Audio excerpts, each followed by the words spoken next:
भाई बहन को जय मसीह की। परमेश्वर आप सबको आशीष दे और बहुत ऐसे आशीष दे। तो क्या आप जानना चाहते हैं कि हमें कौन सी ऐसी बात है जो अशुद्ध करती है?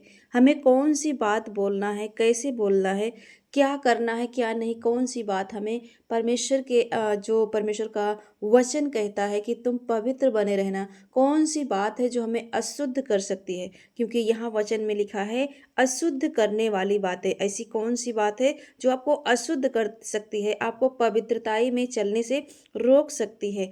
यदि आप जानना चाहते हैं तो वचन को सुनिए ध्यान से, अपने जीवन में इस वचन को फॉलो करिए। परमेश्वर आपको बहुत बहुत आशीष देगा, क्योंकि हमें अशुद्ध नहीं बनना परंतु पवित्र बनना है, क्योंकि हम सबका जीवित खुदा पवित्र है। आइए वचन में चलते, लिखा है तब उसने लोगों को अपने पास बुलाकर उससे कहा, सुनो और समझो, सुनो और समझो। जो मुंह में जाता है वह मनुष्य को अशुद्ध नहीं करता, पर जो मुंह से निकलता है वही मनुष्य को अशुद्ध करता है।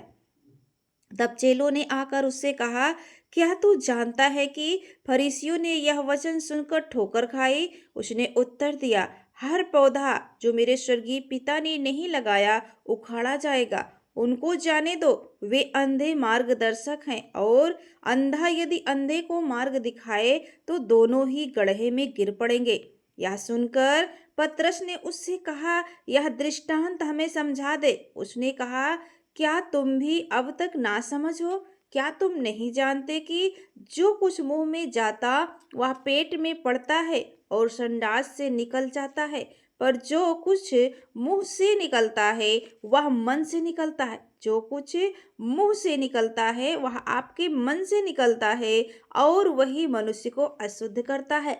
वही बातें हैं जो आपके मन से निकलता है वही मनुष्य को अशुद्ध करता है, क्योंकि बुरे विचार जो आपके मन से निकलते हैं वो आपके मन में बुरे विचार, हत्या, परस्त्री गमन, व्यभिचार, चोरी, झूठी गवाही और निंदा मन ही से निकलती है। यही है जो मनुष्य को अशुद्ध करती है। परंतु हाथ बिना धोए भोजन करना मनुष्य को अशुद्ध नहीं करता। हालेलुया। आगे लिखा है, कनानी जात की स्त्री का विश्वास। यीशु वहां से निकलकर शूर और सैदा के प्रदेश की ओर चला गया। उस प्रदेश से एक कनानी स्त्री निकली और चिल्लाकर कहने लगी, हे प्रभु, दाऊद की संतान, मुझ पर दया कर, मेरी बेटी को दुष्ट आत्मा बहुत सता रहा है।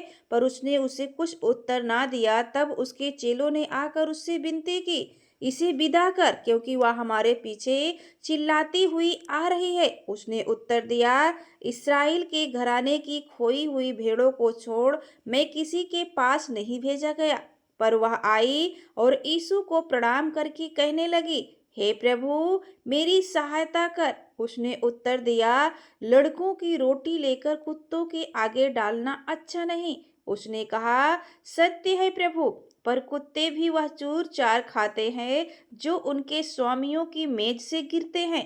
इस पर यीशु ने उत्तर दिया, हे स्त्री, तेरा विश्वास बड़ा है, जैसा तू चाहती है तेरे लिए वैसा ही हो। और उसकी बेटी उसी घड़ी से चंगी हो गई। आमीन, हालेलुया। तो यदि आप चाहते हैं कि परमेश्वर हमारे भी जीवन में चंगाई और छुटकारा दे, परमेश्वर हमारे जीवन में जो अशुद्ध करने वाली बातें हम उससे दूर रहे, तो वचन को अंगीकार करें, वचन को ग्रहण करें, वचन को रिसीव करें। परमेश्वर इस वचन के द्वारा आप सबको आशीष दे और बहुत ऐसे आशीष दे। यदि चाहते हैं कि वचन दूसरों तक जाए तो वीडियो को शेयर जरूर करें। प्रभु आप सबको आशीष दे। आमीन।